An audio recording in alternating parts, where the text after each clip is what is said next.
Assalamu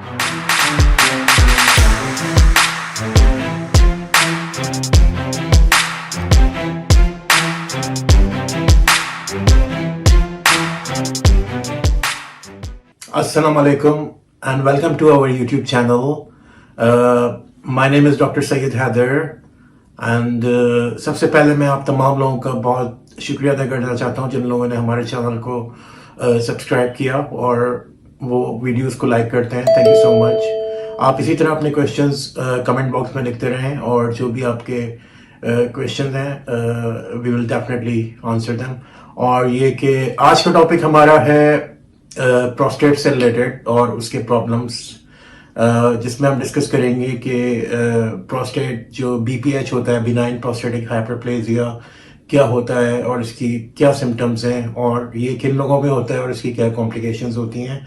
इसके साथ साथ हम फिर बात करेंगे प्रोस्टेट कैंसर के बारे में कि प्रोस्टेट कैंसर किस एज में होता है और किन लोगों में ज़्यादा कॉमन होता है और उसकी क्या वजूहत होती हैं. तो चलें सबसे पहले बात करते हैं हम बीपीएच जो कि बिनाइन प्रोस्टेटिक हाइपरप्लेजिया. जिस तरह से ये नाम से ही जाहिर है कि प्रोस्टेट हाइपरप्लेजिया का मतलब ये होता है कि प्रोस्टेट जो होता है ग्लैंड वो इनलार्ज हो गया है. हाइपरप्लेजिया का मतलब हाइपर का मतलब इनलार्ज हो गया है थोड़ा बहुत. और ये कि सबसे पहले ये देखेंगे प्रोस्टेट मतलब किन लोगों में होता है. बेसिकली ये प्रोस्टेट ग्लैंड जो होता है ये खाली मतलब मैन के अंदर होता है और या फिर ट्रांसजेंडर जो वुमेन्स होती हैं उनके अंदर भी ये होता है. ठीक है, नॉर्मल वुमेन जो होती हैं उनके अंदर नहीं होता, क्योंकि प्रोस्टेट ग्लैंड का काम ये होता है कि ये जो होता है हेल्प करता है सेमिनल फ्लूइड की प्रोडक्शन के अंदर.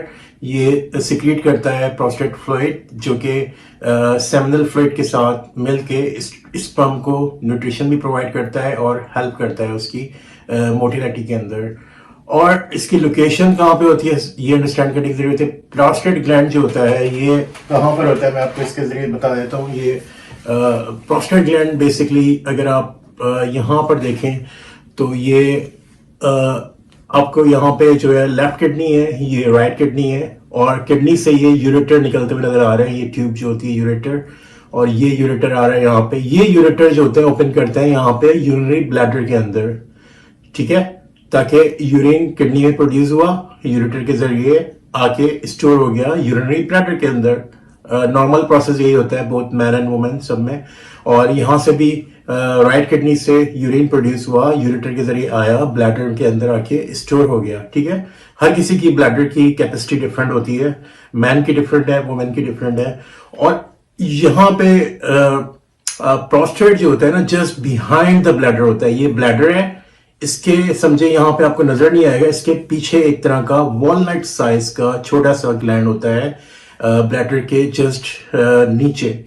और ये कहने के वॉलनट साइज या फिर आपकी टेबल टेनिस की जो बॉल होती है छोटी सी उस साइज का एक ग्लैंड होता है जो कि ब्लैडर के नीचे होता है. ठीक है, अब आपको पता है कि ब्लैडर जो होता है फिर यूरेथ्रा से अटैच होता है. जब यूरेथ्रा यहाँ पर होता है, जब बंदा यूरिन पास करता है तो ब्लैडर से यूरिन जो होता है वो यूरेथ्रा के थ्रू होता हुआ बाहर निकलता है. तो ये जो होता है gland just behind the bladder होता है. तो जब इसकी इनलार्जमेंट हो जाती है ना, जब प्रोस्टेट ग्लैंड इनलार्ज होता है तो ये क्या करता है, यूरेथ्रा को भी ये नैरो कर देता है. यूरेथ्रा नैरो हो जाता है तो उससे यूरिन के पास आउट होने में प्रॉब्लम होता है. तो ये तो हो गया कि प्रोस्टेट जो होता है जब इनलार्ज होता है तो उस पर क्या होता है कि यूरेथ्रा जो होता है जैसे जैसे ग्लैंड बढ़ता जाता है तो वो क्योंकि उसके ब्लैडर के नीचे ही है तो वहीं से भी यूरेथ्रा निकल रहा है जो कि मतलब यूरिन को निकलने में हेल्प करता है. तो जैसे जैसे प्रोस्टेट की इनलार्जमेंट होती है इसी तरह से जो होता है कि ये यूरेथ्रा जो होता है वो नैरो होता रहता है और उससे यूरिन के फ्लो के अंदर इश्यू आते रहते हैं. तो इसकी प्रेजेंटेशन किस तरह होती है जब ये बिनाइन प्रोस्टेटिक हाइपरप्लेजिया, इसके अंदर जो होता है इस तरह से पता चलता है कि भाई कि यूरिन की फ्रिक्वेंसी मिलती है, बहुत ज्यादा आपको यूरिन के लिए जाना पड़ रहा है मतलब बार बार जाना पड़ता है, तो ये भी एक साइन है। और भी डिजीजेज हैं, जैसे हमने डिस्कस किया डायबिटीज के प्रेजेंटिंग सिम्टम में भी ये होता है कि बार बार यूरिन के लिए आपने जाना पड़ता है। तो इसी तरह बिनाइन प्रोस्टेटिक हाइपरप्लेजिया में यूरिनरी फ्रीक्वेंसी, मतलब आपको डिजायर टू पास यूरिन, और इसके लेकिन जब इसमें ये होता है जब आप पास करता है बंदा यूरिन, तो उसको फील होता है कि उसका ब्लैडर सही तरह से एम्प्टी नहीं हुआ, इनकम्प्लीट ब्लैडर एम्प्टिंग होती है, ठीक है।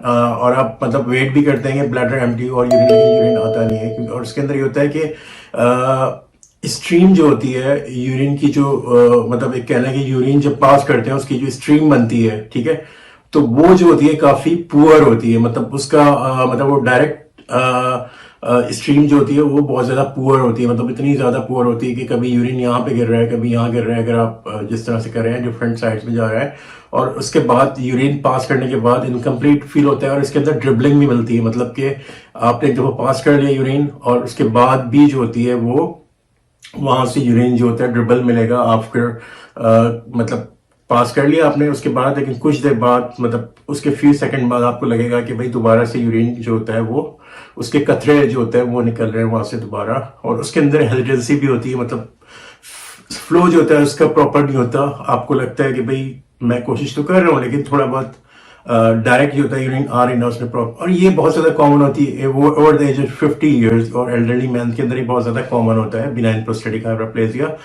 और इससे पता किस तरह चलता है, क्योंकि देखें लोकेशन तो आपको पता चल गई कि ब्लैडर के साथ ही है, नीचे है ये ग्लैंड, इसके साथ जब हम देखते हैं तो रेक्टम जो होता है इसका नियरेस्ट दूसरा पार्ट जो होता है रेक्टम के अंदर से भी ये इसको रीच किया जा सकता है। जब भी डिजिटल रेक्टल एग्जामिनेशन करते हैं, जब आप जब इसको डायग्नोज करना होता है तो पेशेंट को आप एग्जामिन करते हैं, तो रेक्टम को अगर आप एग्जामिन करते हैं मतलब फिंगर के साथ उसको एग्जामिन करते हैं, डिजिटल रेक्टल एग्जामिनेशन कहलाता है ये, तो उसके अंदर देखते हैं कि भाई प्रोस्टेट कैसा है, स्मूथ है, तो ये पता चलता है कि स्मूथ है या इनलार्ज है, बहुत ज्यादा पड़ा हुआ है, नोड्यूलर है।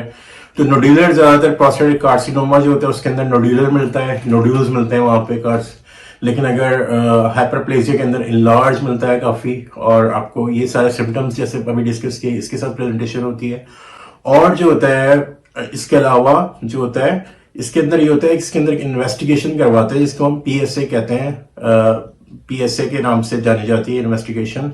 और उसके अंदर अगर ये बहुत ज्यादा हाई मिल रहा है तो ये प्रोस्टेट कैंसर के अंदर मिलता है हाई पीएसए लेवल जो होता है, इसको प्रोस्टेट स्पेसिफिक एंटीजन होती है, इसको ब्लड के थ्रू ब्लड लेके इसको एग्जामिन देखा जाता है, और ये अगर बहुत ज्यादा हाई मिल रहा है मतलब तो इसमें ये चांस होता है, मतलब ये तो कभी कभार फॉल्स भी हो जाता है, लेकिन अगर आपने डबल चेक किया और फिर भी आई आ रहा है, या आपने फिर दोबारा चेक करवाया और फिर भी आई है, तो इट मीन्स के ये प्रोस्टेट कैंसर की तरफ ये मिलता है, प्रोस्टेट हाई मिलता है। और ये कि जैसा कि हमने बात की कि इसके अंदर ब्लैडर इनकम्प्लीट एम्प्टी होती है, तो आपको यूरिन करने के बाद भी जो होता है इसके अंदर ब्लैडर के अंदर फ्लूइड जो होता है वो मिलता है, ठीक है।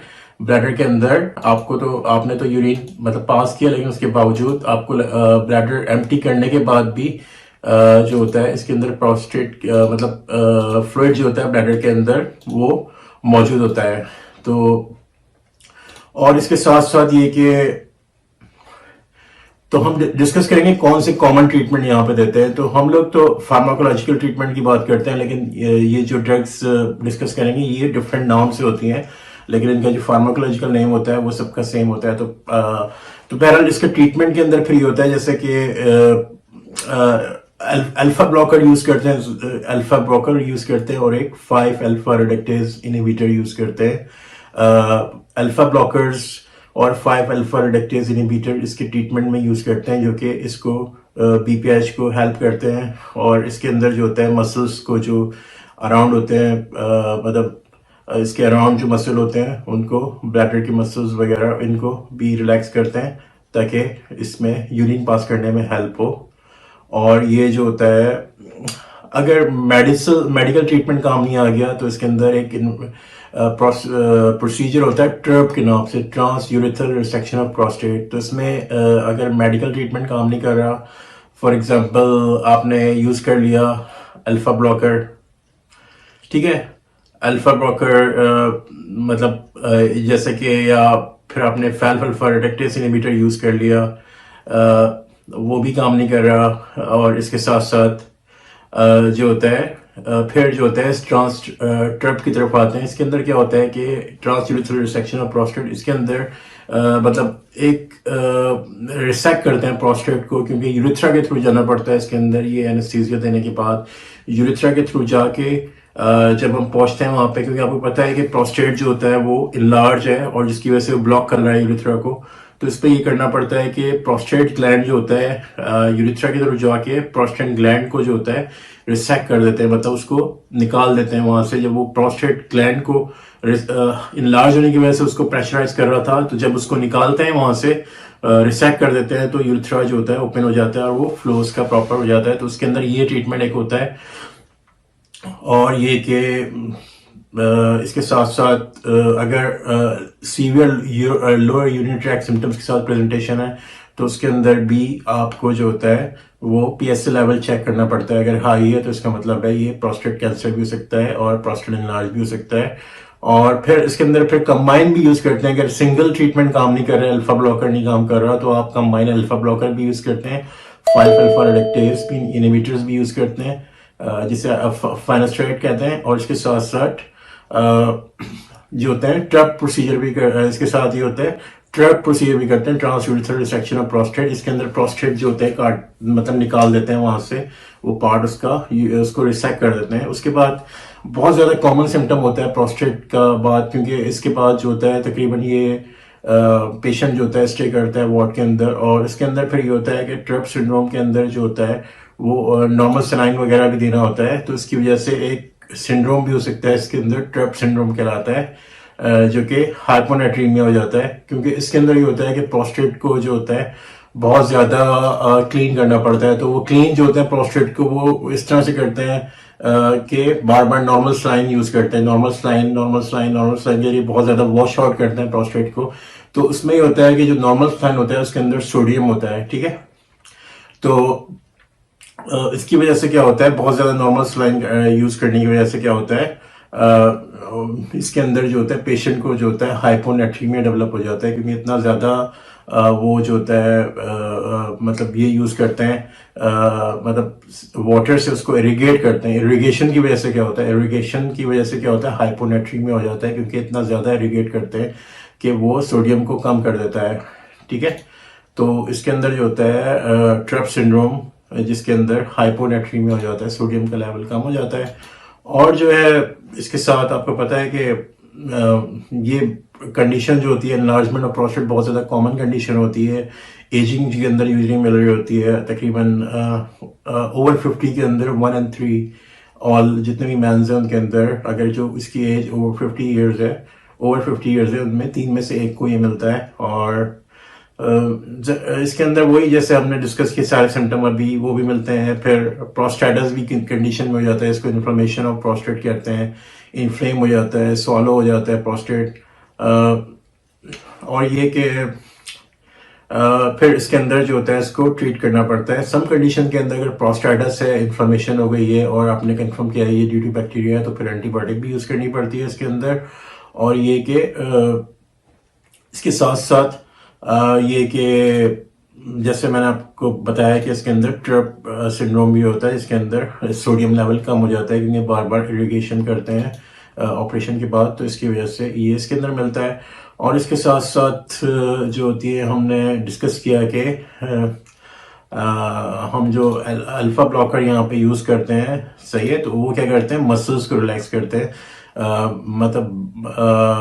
जो लोअर यूरिनरी ट्रैक्ट सिम्टम होते हैं उसको हेल्प करते हैं उसके सिम्टम्स को कम होने में, क्योंकि जो ब्लैडर होता है उसके मसल्स जो होते हैं उनकी जो जाहिर सी बात है ब्लैडर बढ़ जाता है जब यूरिन हो उसके अंदर, तो उसको ब्लैडर के मसल्स को रिलैक्स करते हैं, तो उसकी वजह से क्या होता है इसके सिम्टम्स में कमी आती है, प्रोस्टेट के सिम्टम्स के अंदर कमी आती है थोड़ी। और ये कि इसके अंदर काफ़ी देखने में आता है कि अगर मेडिसिन से आपको फ़ायदा हो रहा है, मेडिकल ट्रीटमेंट से फ़ायदा हो रहा है, तो फिर ट्रप प्रोसीजर नहीं करते। लेकिन अगर आपको 5 अल्फा रिडक्टेज इनहिबिटर जो होता है ये हेल्प करता है इसके साइज को भी रिड्यूस करने में प्रोस्टेट के। और इसके साथ साथ ये कि ट्रैप लेकिन जब ही करते हैं जब मेडिकल ट्रीटमेंट कंप्लीटली फेल हो जाए, उसके साथ नहीं करते। बाकी एक्यूट प्रोस्टेटर होता है, इस तरह भी डिस्कस किया। प्रोस्टेटस के अंदर इन्फ्लेमेशन हो जाती है प्रोस्टेट की, इसके अंदर क्या सिम्टम मिलते हैं, फीवर मिलता है, यूरिनरी सिम्टम मिलते हैं, इसके अंदर डिस्यूरिया का मतलब पेनफुल होता है यूरिन पास करना, फ्रीक्वेंसी होती है, अर्जेंसी होती है, बार बार जाना पड़ता है और अर्जेंटली जाना पड़ता है बहुत ज्यादा अदरवाइज। और इसके साथ पेन होता है, सुप्राप्यूबिक और लोअर बैक पेन। प्रोस्टेट जब आप एग्जामिन करते हैं डिजिटल एक्टर तो उसके अंदर जो होता है काफी टेंडर होता है, मतलब पेनफुल होता है। तो ज्यादातर ये यूरिनरी ट्रैक इन्फेक्शन भी और एक्यूट प्रोस्टेटिस भी ई कोलाई की वजह से कॉमन होता है। ई कोलाई जो होता है वो मोस्ट कॉमन इसका ऑर्गेनिज्म है जो कि प्रोस्टेटिस भी करता है। और यूरिनरी ट्रैक इन्फेक्शन के अंदर भी बहुत ज्यादा सबसे ज्यादा कॉमन ऑर्गेनिज्म जो होता है वो ई कोलाई ही होता है। ठीक है, तो फिर इसको देखना पड़ता है, यूरिन का सैंपल लेके कल्चर करके कौन सा ऑर्गेनिज्म है, तो फिर आपको पता चलता है कि भाई ये तो ई कोलाई है। तो फिर उसके साथ इसके खिलाफ एंटीबायोटिक जो आती हैं उसके अंदर सेंसिटिव होती हैं वो यूज करते हैं। यूरिन कल्चर से पता चलता है ये। और ज्यादातर जो होती है फिर स्क्रीनिंग भी करते हैं इसके अंदर क्लैमिडिया की, उसकी वजह से तो नहीं है कोई। फिर मैनेजमेंट के अंदर इसके अंदर सिप्रोफ्लेक्सिसिन या ओफ्लेक्सिसिन यूज करते हैं अगर प्रोस्टेटिस है तो।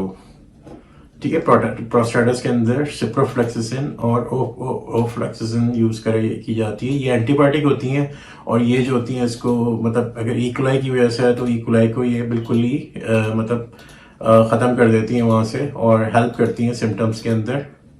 और इसके साथ साथ हम लोग प्रोस्टेट कैंसर की बात कर लें तो प्रोस्टेट कैंसर भी जो होता है बहुत ज़्यादा कॉमन होता है, मैन के अंदर कॉमन होता है बहुत ज़्यादा। इसके साथ इसके अंदर वही सिम्टम मिल रहे होते हैं, इनकम्प्लीट एम्प्टी माउथ ब्लैडर मिलता है, यूरिनरी फ्रीक्वेंसी मिलती है, यूरिनरी अर्जेंसी मिलती है, वेट लॉस मिलता है, सही है, बैक पेन मिलता है क्योंकि प्रोस्टेट का कैंसर बैक अगर कैंसर है तो वो बोन में ट्रांसफर होता है पीछे बोन के अंदर। तो उसके अंदर जब ये बोन बैक के अंदर पेन मिलता है, बोन्स के अंदर स्पाइनल वर्टिब्रेस के अंदर पेन मिलता है। और अगर ये कैंसर जो होता है बोन के अंदर चला जाता है तो इसके देखना पड़ता है कि भाई ये कॉर्डा एक्वेना सिंड्रोम कहलाता है जिसके अंदर ये सिचुएशन हो जाती है कि बंदा जो होता है यूरिन पास भी नहीं कर पाता। तो ये इसकी इमरजेंसी होती है, इसको रेड फ्लैग भी कहा जाता है।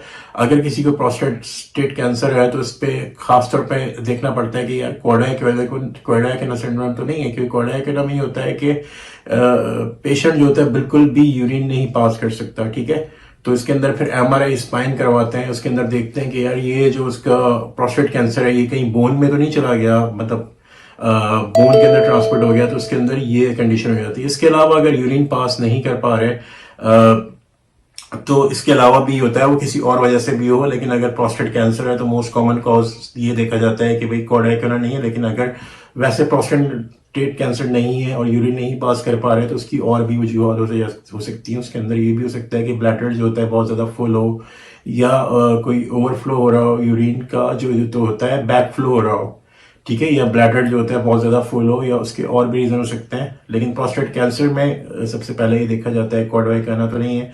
इसके बाद जब आप रेक्टल एग्जामिनेशन करते हैं डिजिटल तो प्रोस्टेट कैंसर के अंदर एसिमेट्रिकल इरेगुलर जो होता है इनलार्ज मिलता है प्रोस्टेट, या तो नोड्यूल्स भी मिलेंगे, इरेगुलर होगा, इनलार्ज होगा।